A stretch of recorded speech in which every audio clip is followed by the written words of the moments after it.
Bon, ici, il a travaillé un petit peu pour faire ça. D'un papillon, il a fait une moustache. Enfin bref, je l'ai laissé travailler entre-temps. Et je vais arrêter tout ça parce que ça ne m'intéresse plus. Et ça, donc, c'était un petit amusement que j'ai fait, c'est pas un problème.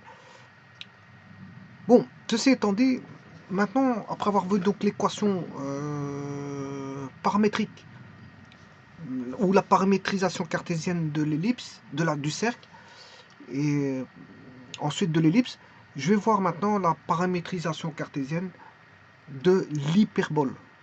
Et puis, je finirai par m'amuser, comme je me suis amusé pour le cercle ellipse, pour obtenir des courbes spécifiques. Mais dans un premier temps, on va passer par la partie sérieuse et puis on ira vers un amusement.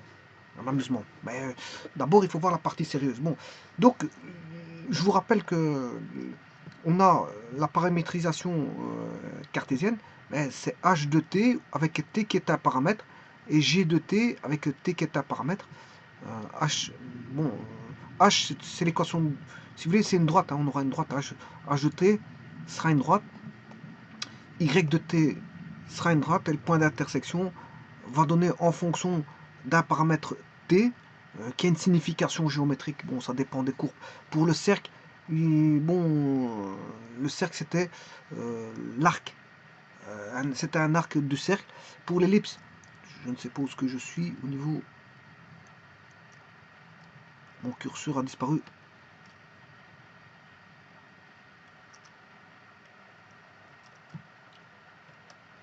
Bon, je vais chercher. Mon curseur a disparu de l'écran.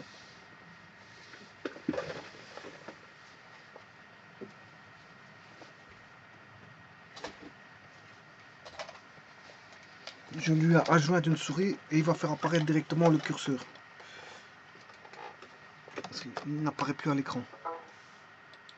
Où est ce curseur? Ah, il est là. Ça, il est apparu. Voilà. Bon, ben, parfois il disparaît. Bon, je peux enlever le. En espérant que je l'ai. Voilà, il est là. Il avait fait disparaître le curseur et je ne l'avais plus. Parce que je travaille avec un touchpad, bien sûr. On va enlever tout ça.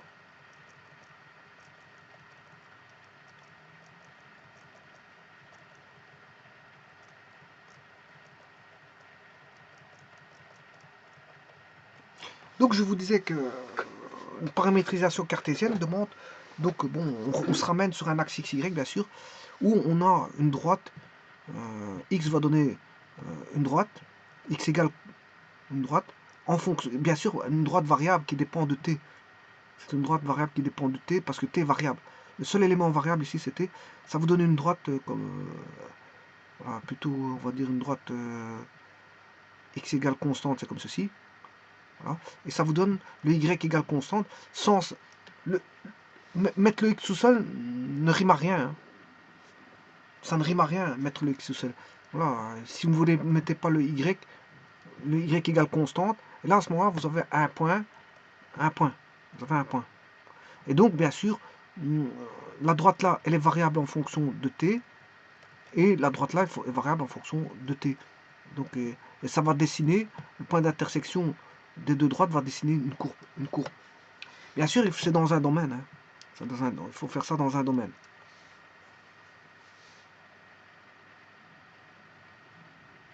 Eh bien, on va faire ça.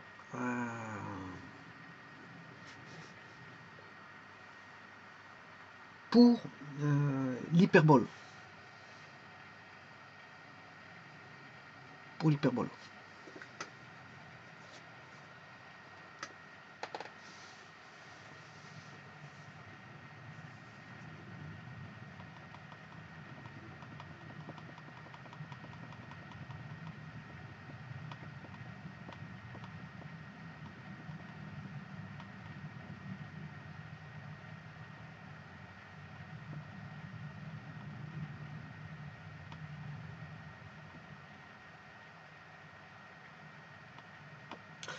Bon, on va tester ça.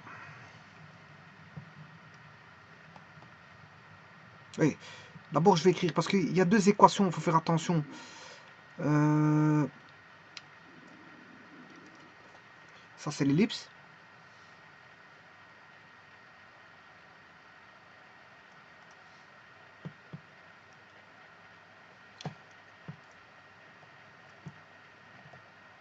Et maintenant, je vais faire l'hyperbole.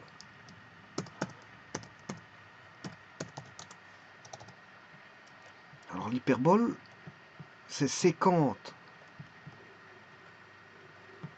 Si j'écris sécante, donc la sécante de t fois a, et b, c'est...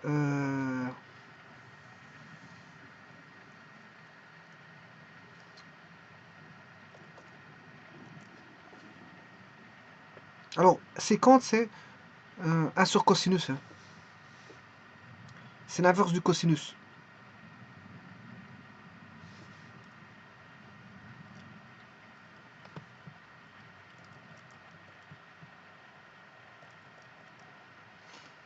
Voilà, c'est a sécant t, c'est l'inverse du cosinus. Alors, je vais vous mettre ici à côté, par comparaison,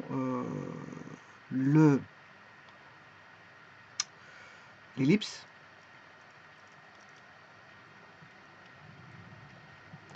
L'ellipse, c'est x égale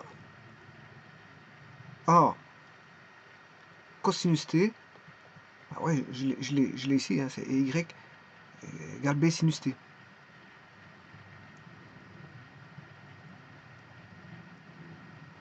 B sinus t. Je fais juste une recopie.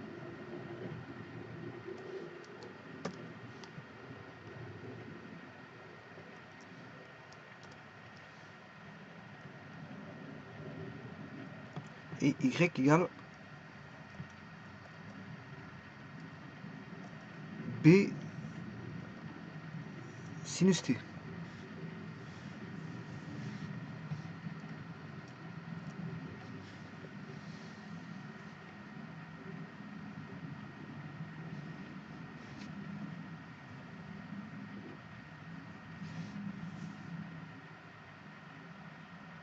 Bon, et ça, à ce moment-là, quand vous mettez ça comme ça, le t, c'est l'anomalie excentrique.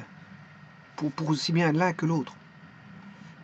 Pour aussi bien celui-ci que celui-là, bon, là, c'est l'anomalie excentrique.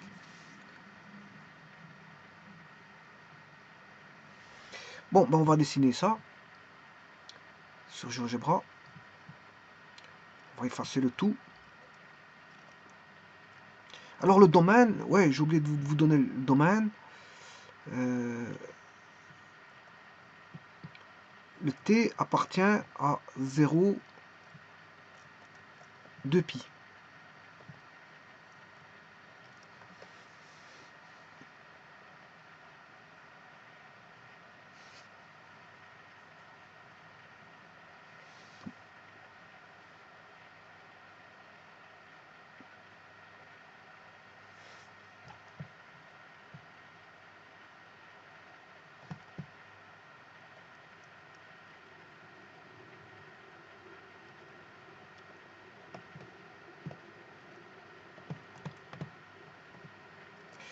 Alors, on va faire ça. Donc, x, on va tracer la droite x égale a fois la séquente de alpha.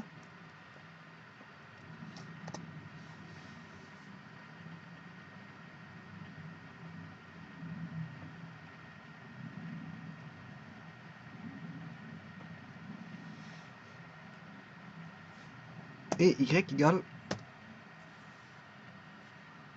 b fois séquente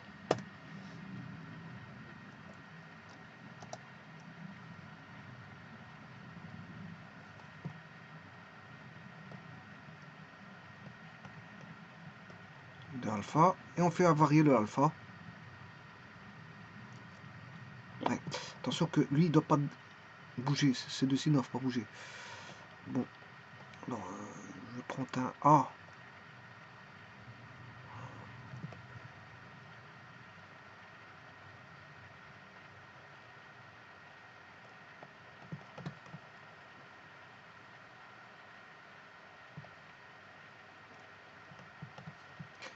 Il faut aller chercher l'intersection des deux droites. Cette droite. Cette droite. Et là, il faut laisser une trace, sinon on ne verra rien.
Oui, c'est pas 50-50 parce que c'est pas 50-50, je me suis trompé. C'est normal qu'il me descende pas une hyperbole. C'est pas une hyperbole là. C'est parce que c'est B tangente, hein, je me suis trompé. Ouais, je me suis trompé, c'est pas 50-50, j'ai mal tapé. Mais en tout cas, je vais regarder. Voilà, c'est 50 tangente. Alors je rappelle que 50 c'est un sur cosinus. Ça donne ceci pour le 50-50. C'est normal, ça. X égale Y. X égale Y.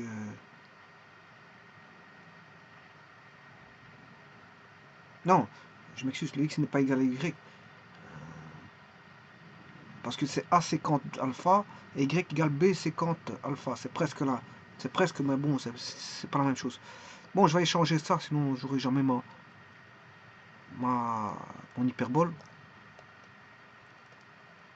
On va arrêter.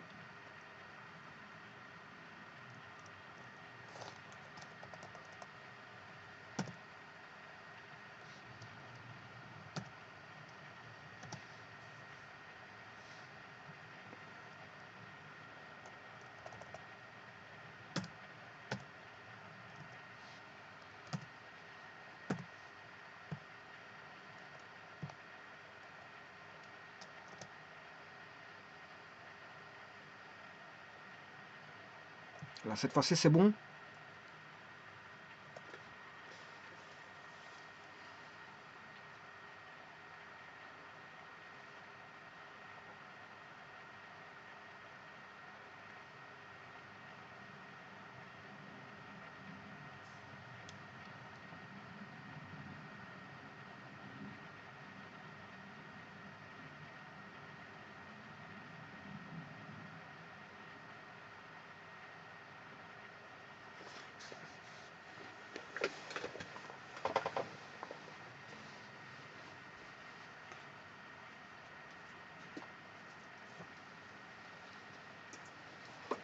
Je rappelle ici que le T, c'est le phi, ça correspond au phi de l'anomalie excentrique.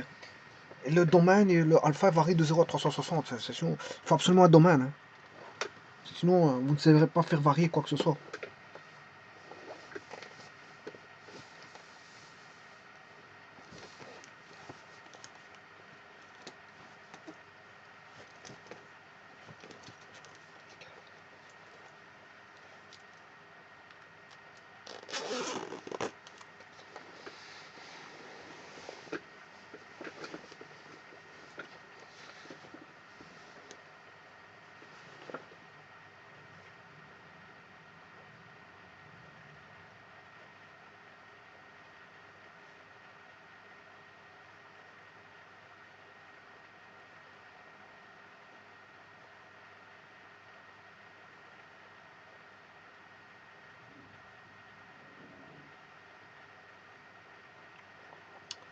Bon, vous voyez qu'il a dessiné.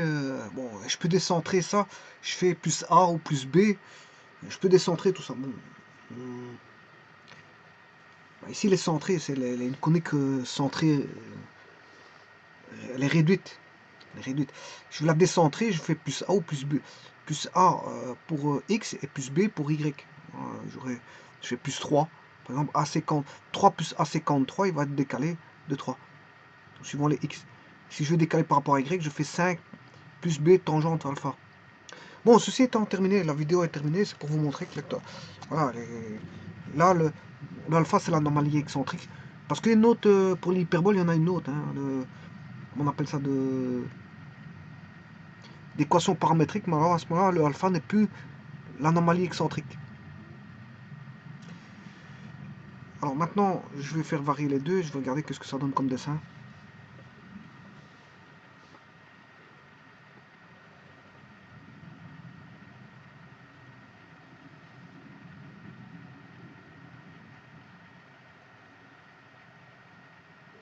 Bon, je vais recommencer, bien sûr. Vous aurez compris qu'il faut recommencer.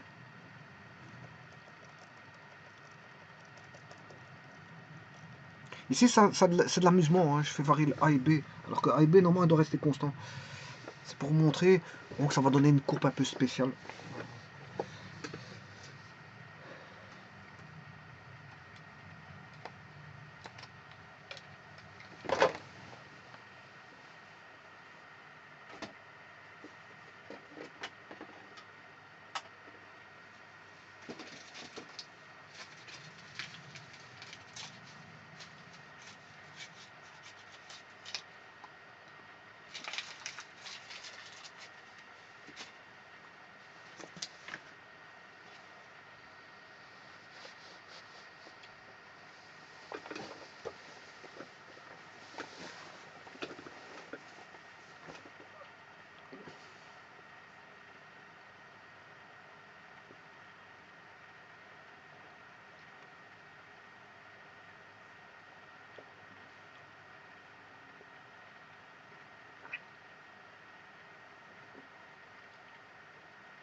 Voilà, je vous remercie.